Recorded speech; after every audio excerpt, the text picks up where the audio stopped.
자, 오늘도 IM증권 이번에는 염정 부장님과 네, 차장님에서 부장님으로 승진하셨어요. 축하드립니다. 네, 감사합니다. 여러분의 그 성원에 힘입어서. 아니 진짜 제 고객분들은 많이들 말씀하세요. 언제 승진하냐고. 네, 그래서 많이들 축하해 주시는데요. 더 열심히 하겠습니다. 네, 부장으로 승진하신 만큼 앞으로도 예, 열정 투자, 염정의 열정을 불사르는 모습을 여러분들은 확인해 보실 수가 있습니다.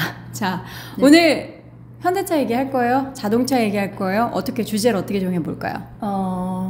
그죠. 모빌리티 이야기를 하는 거죠. 모빌리티 전체 아울러서 한번 이야기를 나눠볼게요. 네. 금요일장에 현대차가 엄청 급등했죠. 근데 연말에 현대차 그룹이 좀 들썩들썩이긴 했어요. 보면 한번 올랐다가 장중에 쭉 빠지기도 하고 뭐 투자 얘기도 있고 한데 금요일장의 급등은 엔비디아 그렇죠. 영향이죠.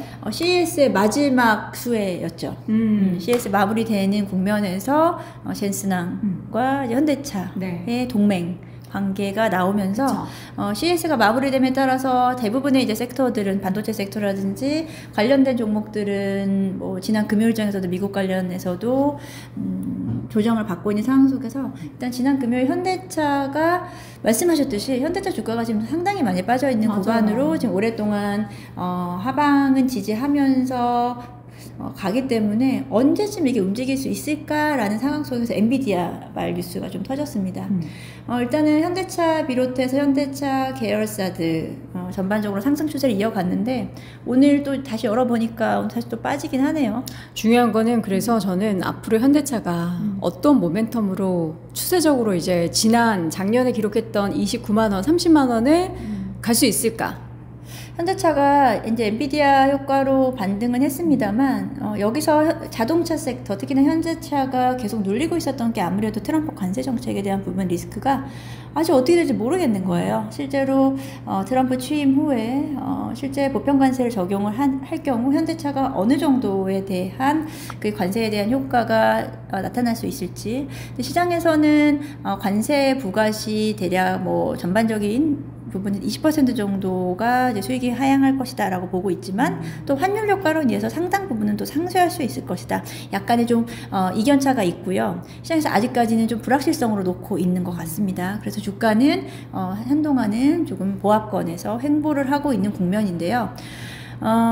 저는 그럼에도 불구하고 이번에 현대차의 엔비디아의 동맹 관계는 앞으로의 좀 비전이다라고 좀 보고 있어요. 이 엔비디아 이번에 젠스낭이 기조연설하고 발표하고 나서 생각보다 안 움직였거든요. 별로 뭐 반응이 없었어요. 빠졌어요. 오히려 CS 전보다 주가는 좀 빠졌는데 그 전부터 젠스낭이 어떤 얘기를 할까 이제 방송에서도 많이들 물어봤어요. 근데 저는 이야기했죠. 젠스낭이 더 이상 AI 반도체 얘기하면은 이제 시장에서 안 먹힐 거야. 했던 얘기니까 다 알고 있던 얘기니까 분명히 다른 이야기를 꺼내서 화두를 만들어낼 건데 거기서 이제 로봇이라든지 이제 모빌리티 쪽에 대한 확대. 이번에도 결국은 엔비디아가 더 이상 이제는 반도체 기업 아니다. 우리는 모빌리티라든지 로봇 쪽의 확장에 대한 부분을 어필은 어느 정도는 했다라고 좀 보고 있거든요. 그렇기 때문에 이번에 로봇들도 움직였지만 이 자율주행 쪽. 근데 생각보다 자율주행이 CES 효과 많이 못 봤어요. 그죠? 사실 실질적으로 제품에 대한 그런 혁신의 모습을 보여줘야 되는데 그건 로봇은 좀 보여줬는데 자율주행은 뭐 보여줄 수가 없잖아요. 뭐 테슬라가 그 시범운행이라든지 뭐 라스베가스의 자율주행 도로에 대한 부분으로 뭐 일단 뭐 그런 건 너무 좀 뭔가 그죠? 이미 알고 있는 내용들? 이미 알고 있고 뭐 새로운 것이 없습니다만 결국은 저는 방향성은 이제 모빌리티 그리고 자율주행 쪽에 대한 부분은 우리가 향후 적어도 몇 년간은 저는 계속해서 팔로우업 해야 되는 섹터다라고 좀 보고 있고요. 그래서 현대차도 마찬가지로 고민일 거예요. 지금 판매량 같은 경우나 전반적으로 뭐 경기 둔화에 따라서 판매량이 계속해서 조금은 둔화되고 있는 상황 속에서 현대차가 다음 국면을 가기 위해서는 마찬가지로 로봇과 모빌리티 쪽을 건드릴 수밖에 없고 그래서 이번에 엔비디아와의 협력 관계가 어느 정도의 파급력 엔비디아 역시도 사실은 테슬라를 견제할 수밖에 없거든요. 그치. 모든 기업들이 지금 테슬라를 차별의 견제를 하고 있는 상황 속에서 일단은 현대차가 엔비디아와의 동맹을 맺었다는 것은 저는 큰 의미 있다라고 좀 생각하고 있고요. 이 자율주행 쪽을 좀 이야기를 해보면 사실 아직까지 레벨 3에서 벗어나기는 좀 쉽지는 않은 상황인 것 같고요. 이 레벨 3가 어느 정도 보편적으로 지금 저변이 확대되느냐에 대한 부분도 중요해요. 자율주행 쓰세요? 자율주행 저는 크루즈 모드 되게 자주 써요. 그 이제 고속도로 주행이라는 거 할 때요. 근데 저도 차에 자율주행 기능 있거든요. 근데 한 번도 안 썼어요. 저는 막힐 때 쓸 때 되게 편해요. 그러니까 쓰시는 분들은 계속 쓰시고요. 안 쓰는 저같이 그냥 아휴 뭘 또 써. 뭐 그게 다리가 편한 게 맞아요. 진짜 그게 커요. 하더라고요. 무릎이 안 아파요. 저는 좀 오래 운전을 하잖아요. 그러면은 막힐 때는 사실 계속 뭐 끼어들기 같은 거 필요 없으니까 그냥 쭉 가는데 그럴 때 손은 이제 잡아야 되지만 다리가 편함으로 인해서 진짜 편해요. 발이 해방이 된다라고 하더라고요. 그런 부분에서 일단 1차적으로 저변의 확대가 이루어져야 될 것 같고요. 이제 그 다음 단계가 레벨 4로 가는 건데 일단은 저는 자율주행 종목들 최근에 뭐 테슬라 효과로 인해서 11월부터 12월까지 상당히 많이 움직여줬습니다. 근데 지금 쉬어가는 구간이 저는 다시 기회다라고 좀 생각을 하고 있어요. 일단은 현대차는 뒤로 하고요. 현대오토에버 먼저 이야기를 해야 돼요. 현대오토에버는 현대차의 자율주행이라든지 소프트웨어 쪽을 다 담당을 하고 있고요. 그 산하에 이런 협력 업체들이 다 연결이 되어 있다. 그쪽에 밸류쉐인이다라고 보고 있고요. 결국은 현대차가 자율주행이라든지 SDB 기반, 소프트웨어 기반으로 모빌리티를 다음 단계로 넘어가기 위해서는 현대오토에버의 역할이 상당히 중요하다라고 합니다. 현대오토에버의 전체 매출을 보게 되면은 뭐 계열사의 뭐 소프트웨어 관리라든지 IT 관리에 대한 부분이 아직까지는 절반 이상이고요. 그 외에 한 30% 정도가 자율주행이라고 말하기는 좀 그렇고요. 자율주행 관련해서 내비게이션이라든지 그리고 자율주행 소프트웨어 관련된 사업 부분이 일정 부분을 좀 가지고 가고 있어요. 근데 내비게이션이 왜 중요하냐? 아시잖아요. 내비게이션 다 핸드폰으로 스마트폰 쓰고 있고요. 기존에 옛날에 뭐 아이나비 이런 거 있잖아요. 아이나비.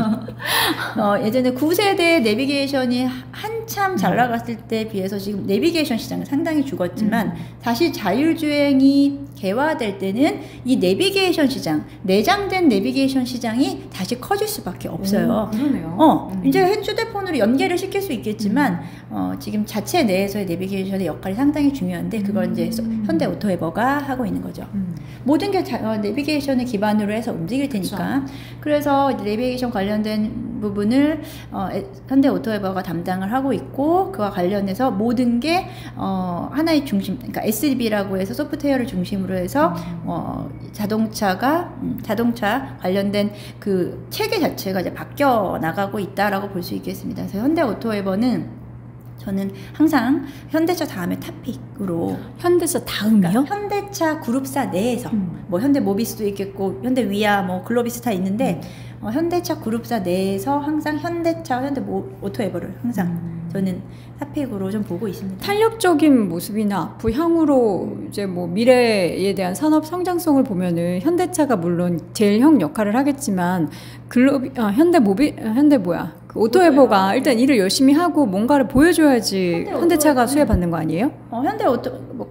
어쨌든 현대차가 가야 현대오토에버가 갈 수밖에 없고요. 현대오토에버는 지금 한 최근 3년간 10에서 15% 연간 성장률을 계속 보여주고 있습니다. 그래서 작년 초인가 1, 2년 전에도 이제 앞으로의 비전, 지금은 매출 규모가 3조에서 4조 정도 움직이는 걸로 알고 있는데요. 조만간 5조까지 매출 성장을 만들어내겠다라고 공언을 했고요. 그게 자연스럽게 좀 이어지고 있는 상황. 사실은 실적적인 측면에서 정말 스무스하게 올라가고 있는 종목임에도 불구하고 주가는 박스권에서 계속 움직임이 나타나고 있어요. 왜 그러는 걸까요? 뭐 그 종목이 아직까지 그 부분은 탈피를 좀 못하고 있다라고. 아니 보면은 우리 출연하시는 분들 중에서도 글로비스를 탑픽으로 꼽으시는 분들 굉장히 많아요. 말씀해 주셨던 것처럼 자율주행의 핵심 소프트웨어를 담당하고 있는 회사다라고 하면서 근데 또 막상 주가의 오토에버요. 죄송합니다. 오토에버. 주가를 보면은 그렇게 재미가 없어요.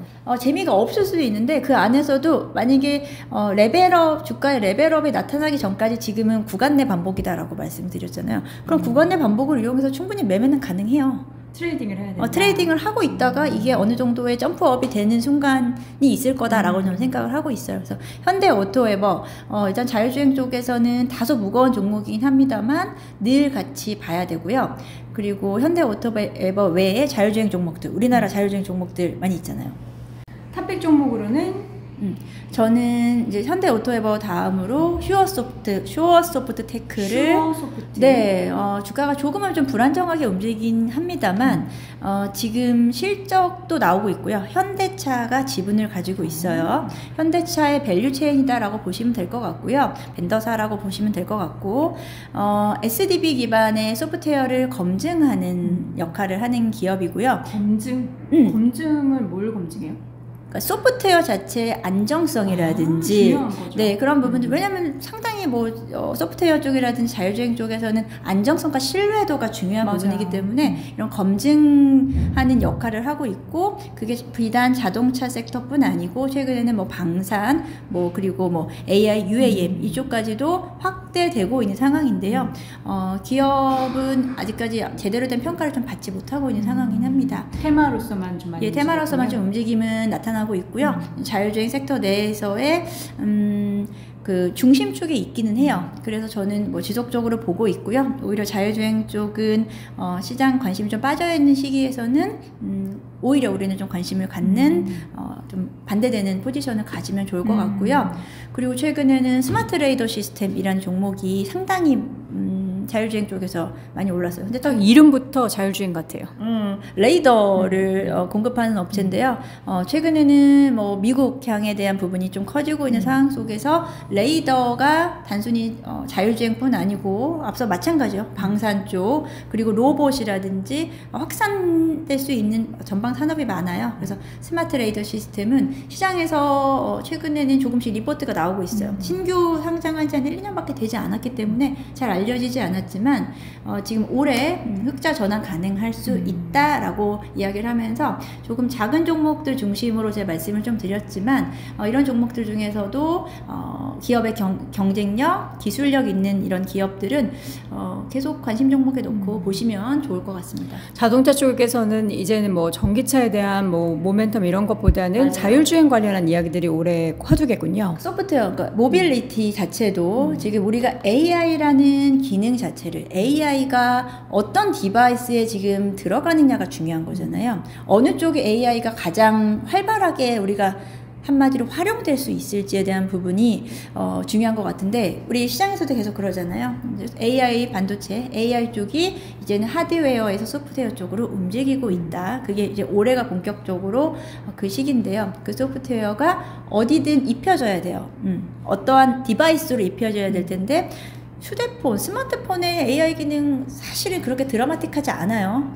그리고 그 다음에 모빌리티 쪽에 대한 부분, 그리고 로봇 쪽이 가장 어찌 보면은 가장 드라마틱하게 움직일 수는 있겠죠. 휴머는 로봇. 그래서 시장에서의 관심은 로봇, 휴머노이드, 모빌리티가 앞으로의 향후 2, 3년간의 가장 키워드다라고 좀 생각하고 있습니다. 근데 제가 저의 짧은 지식으로 생각했을 때는 미국은 자율주행이, 중국은 자율주행이 맞아요. 굉장히 빨리 이루어질 수가 있는데 우리나라는 그 약간 책임 소재, 그거 이제 보험, 법적인 책임 소재 그 부분이 좀 해소되기 어렵다라고 해서 그러니까 저는 좀 다르게 말씀하실 줄 알았는데 갑자기 보험으로 넘어가셔서 아니 왜냐면은 자율주행이 되려면 어쨌든 그 자율주행 차량을 움직이다가 사고가 발생해요. 그럼 그건 차량의 문제인가?